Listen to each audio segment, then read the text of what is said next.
So slow living can coexist with ambition, and today I'm going to talk all about that.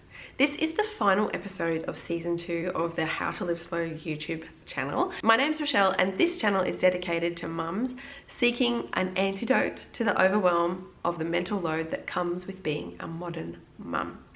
Today we're talking all about ambition and how it can coexist with slow living, and in fact how slow living is vital to actually achieving your ambitious goals. Whether your goals are career-oriented ambitious goals, or whether you have big goals for your life as a family, or maybe it's travel, or whatever that big ambitious thing that you're working towards is. Maybe it's building your own business or something like that. It is possible, and in fact I believe essential, to live slower if you want to achieve those dreams. So it's important to understand that you cannot achieve at your highest potential if you don't make time for rest. Rest can be, yes, it can be sleep, and yes, it's important to get at least 8 hours of sleep a night, but rest is also about, you know, relaxing and hanging out with friends and building relationships and making time to do nothing, which means unproductive things like just hanging out and going for walks and just taking time to prepare a delicious meal, which are all things that we don't think of as being actually productive, but which are extremely productive when it comes to our ability to, you know, clear the mental clutter, come up with new and creative ideas and ways of doing things. That maybe we've got, you know, something that we're working around at work and we can't really figure out a solution. Often it's when you disconnect from the problem. You know, our best thoughts always come when we're having a shower or going for a walk or chatting with a friend. And those are the times when you make your best improvements. Like with exercise, your muscles don't grow during exercise, they grow in the repair phase after a workout. So it is the same with your brain, it's the same with problems at work, and it's the same with your ambition. So a lot of the most successful people really understand this as being really true, and in fact that's probably where the best advice comes from, are those really successful people who say that they actually find ways of delegating the things on their to-do list that aren't priorities for their work for their, you know, ambitious goals, so that they can focus on the things that bring them closer and closer to their goals, and only those things. And then of course, if everything in your life is a priority, then nothing is a priority. So understanding what you actually are working towards is key and vital, essential to knowing what to do next, so that you can get closer to your goal and also create that dream life. So I know that a lot of us have big career goals for ourselves, and something that I want to remind you of is that is to ask yourself why. I mean, this is obvious, right? Everybody says, ask yourself, what's your big why? But if your big why is to provide like the best life for your family, travel more and spend more time with your family, then is the big goal of earning all of that extra money actually an important thing to do? Or are there ways that you can achieve that goal without working more and without having to earn more money? Maybe needing less is the way to go. Maybe rethinking how that travel may look, or what that quality time together actually looks like. Perhaps it's really just spending more time at home doing the ordinary things like cooking a meal together, doing puzzles, playing games, hanging out, being bored, and coming up with fun new ways to spend time together. Going outdoors. I mean, camping's pretty cheap, and so is like going a day at the beach is pretty cheap. You don't actually need a lot to spend a day outdoors hanging out together. And those are the things that really make life feel fulfilling. So I would challenge you to think about whether your ambitions, whether the goal that you're working towards is actually getting you closer to the why that you have for that goal, or whether there are other ways that you can achieve that same goal in a new and different and more creative way.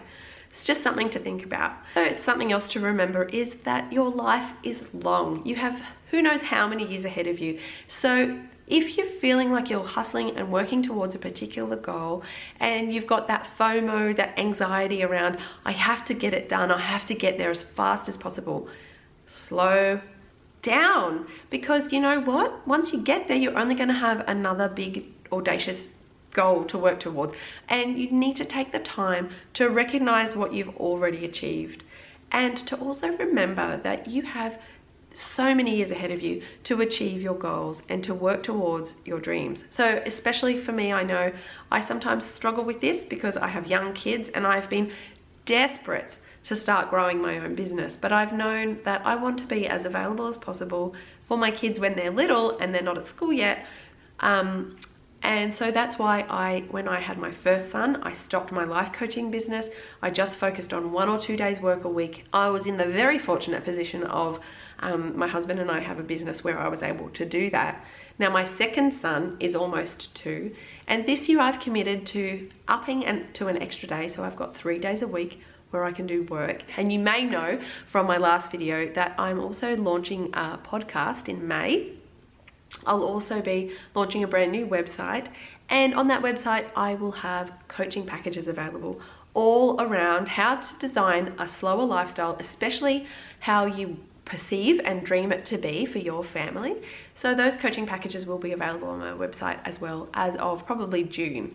So I'm really excited about that, but it means that I knew that I would have to take 5 or 6 years, pause things, and I can get started and stuck in later on down the track. And that time has finally come. So if you're in a position where you're torn between what you want to achieve in your career goals and you're having little kids at home, I really want to soothe your soul by saying that your time will come and your kids need you, and if at all possible that you can calm down, bring yourself down and delay gratification of some of those goals, and they will be all the more sweeter when you've got the time down the track to dedicate to them. I realize this isn't for everybody, and some people find that they show up best as a mum when they do work full time. Some people are in a position financially where they have to work full time, and that's also okay as well. Wherever you are is completely fine. I just want to remind you that you have a long life ahead of you and you will get there. The time will pass anyway. So slow down, make the most of that time, and really focus on the why. This is related to ambition because I made a video all about how to say no, because we really struggle as women to say no to people and things that we feel obligated to do. But when you peel back the layers and when you've learned the art of saying no, well, the advanced version is to learn how to understand what to say yes to. And this is all about knowing your priorities. So if you're working towards a big ambitious goal and you get all the things, coming on board, people asking you for things, and there are things that you want to say yes to, put it through a litmus test. One litmus test is to make sure that that activity actually is moving you towards the things that you're trying to achieve in your life. And the other one is the most important one, made famous by Marie Forleo. If it's not a hell yes, it's a no, okay? And that's it, basically. If somebody asks you to do something, or however that looks, if you don't want to say yes, hell yes, I definitely want to do that, I'm going to move mountains to make that happen, I will definitely be involved with that, then just say no. And that is the best way to reduce your to-do list and to reduce your overwhelm. I hope this has been a really helpful video. As usual, I've gone on many tangents, but I hope that this has made a difference for you. Hop on over to my website and subscribe to emails so that I can let you know when the podcast launches. I'm aiming at the 6th of May, and I would love to have you over there listening. A lot of mums have contacted me and said, look, I love to watch your videos, but I just don't have the time. But I do have time to listen to podcasts. So I'm going to spend the next 2 months focusing my time and energy on learning all about the ins and outs of podcasting, launching that podcast and getting it online. And once I've done that, I will come back here and create even more valuable content for you here on YouTube. And I really hope you join the journey. And if you are interested in learning more about how to design the slow lifestyle that's perfect for you, I'm creating that program that I talked about. It's unlike anything that I have seen online about slow living. So I would love for you to join me on that. See you next time and have a great week ahead. Take care. Bye guys.